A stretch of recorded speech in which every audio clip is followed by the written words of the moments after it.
I decided to go back through the earliest seasons of Adventure Time, looking for throwaway moments, and I found one episode that basically blueprints the entire mythology of the entire show, and not a lot of people talk about it. Rainy Day Daydream is a season 1 episode. It's 11 minutes long, and on paper, it's probably just a filler episode, right? I mean, Finn and Jake are stuck inside because of a knife storm. Jake imagines stuff, the end. Except, I kind of want to make a pretty insane claim here. This throwaway episode secretly contains the operating system for every major lore moment that comes later. Yes, I'm talking about the Lich, Prismo, Gulb, the Ice Crown, Finn's entire arc, everything. There's one rule hidden inside, and once you see it, you can't unsee it. Reality in OO is shaped by consciousness itself, meaning thought isn't separate from world, thought is the world. And once you understand that, every weird mystical moment in the next 9 seasons snaps into place like it was almost planned from day one. And by the end of this, you will not watch a single late to mid-season episode the same ever again. But quick little recap for this episode. This starts off with Finn and Jake heading out for the day for some adventure when the sky opens up and it starts raining actual knives, sending them running back inside of the tree fort with nothing to do. So Jake suggests that they use their imaginations. Then Finn hits him with the line that sets the whole episode in motion. Barf that!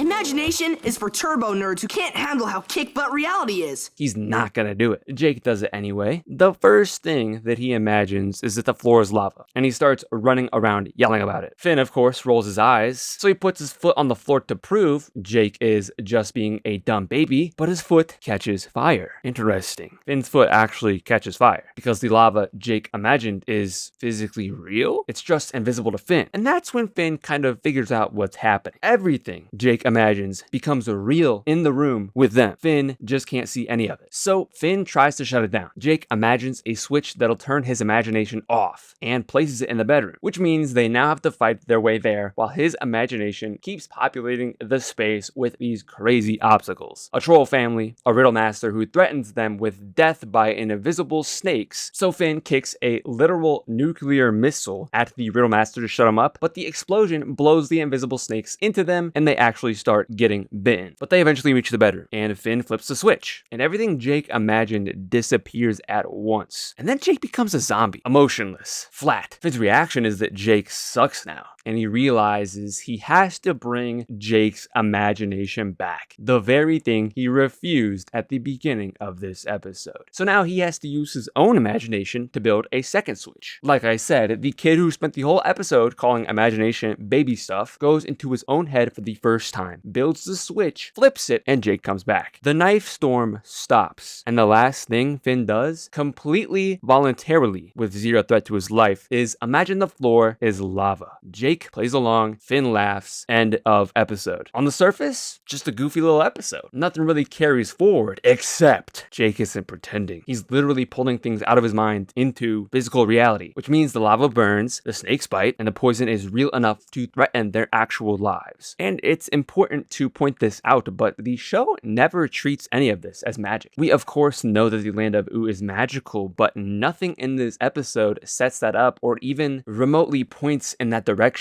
Now let's look at what the episode frames as the real danger. It's not the troll, it's not the snakes, it's not the knife storm. The scariest scene in the whole 11 minutes is when Finn turns Jake's imagination off, and Jake becomes a hollow zombie. That's the bottom of the episode emotionally. Imagination in this world isn't a dangerous power to be controlled. It's what makes a person, and switching it off leaves nothing behind. Then Finn has to use his own imagination to fix it, and in the final beat of the episode, he imagines lava on purpose for fun. He's officially converted. He's accepted this rule. Now, in the very first season of Adventure Time, this is almost like the show quietly stating its thesis for the next 9 seasons. Thought and reality are the same substance in this world, and refusing to engage with that is the actual danger. Pretending you can master reality by being stubborn about what's real is the actual danger. Adventure Time says this in season 1 and spends the next 9 seasons proving it. But here's where this little theory of mine really starts to make a little sense, because every major lore reveal in Adventure Time obeys the rainy day daydream rule. Let's start with the Lich. He's described over and over as a being of pure nihilism, pure thought, pure consciousness directed at one goal, which is the end of all life. His imagination is constantly death, so powerful that he literally left a crater on Earth that is really visible from space, like you can't miss it. Then we got Prismo. Now, Prismo only exists because somebody is dreaming of him. He is literally the embodiment of this entire theory. Prismo only exists because of someone else's consciousness. And sure enough, once that man dies, so does Prismo. But then, he gets brought back to life, and that's a whole other can of worms. Then you got the Ice Crown, which rewrites Simon's memories, his personality, and eventually his entire identity, meaning identity in this world is just sustained thought. Simon becoming Ice King is literally the long-form horror version of Jake with his imagination off. The exact same scene, but stretched across 1,000 years. And every time Adventure Time defines magic, it defines it as madness, as consciousness breaking its own rules. Magic users are always half broken, and their grip on reality is the thing that gives them power over reality, which only makes sense if reality and consciousness were the same thing to begin with. Every one of these runs on the same physics. Thought makes the world. But let's push this all the way out, and I mean to the finale. Come along with me. How does the Gum War end? Not with a weapon, not with a duel. It ends with a song at the very end, but the ending of the Gum War was because of a shared dream, where everyone gets pulled into a collective unconsciousness, and the resolution happens inside of there. Of course, we know what happens after that, though. Golb arrives. So what is Golb? Well, under this theory, Golb is like the final boss version of Jake in the treehouse. Pure, uncontrolled consciousness, reshaping reality without a mind steering it. Now, in the Rainy Day Daydream episode, we can see a fairy, and this fairy slams the hyperdrive button on Jake's imagination machine, and Jake's head grows huge, and he literally says, I can imagine everything!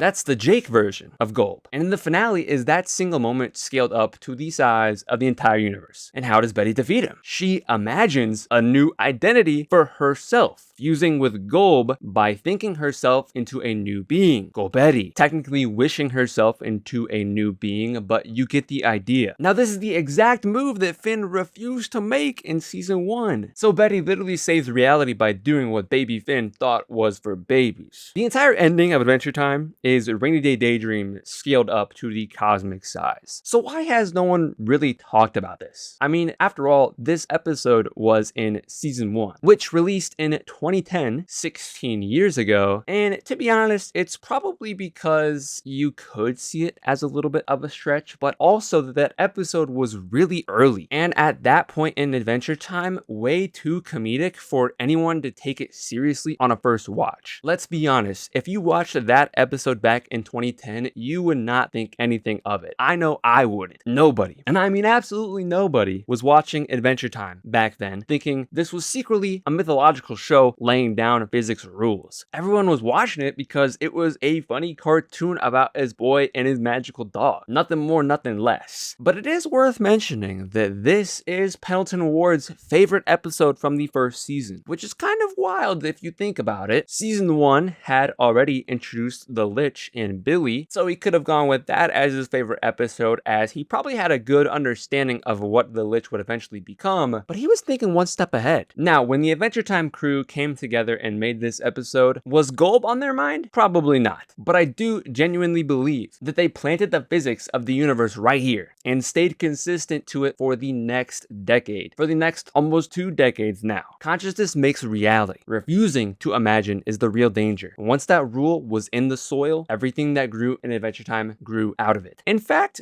go rewatch this episode with this rule in mind. Jake isn't goofing off anymore. He's demonstrating the physics of the world. Finn isn't being stubborn. He's refusing to become the person that he needs to be. The whole show is in there. But let me know what you think. Do you think I'm crazy? Do you think I'm a lunatic? Do you think I'm stretching this way too far? I don't think I am, but hey, let me know. If you made it this far, I do genuinely appreciate you watching this video. So, as always, stay adventurous.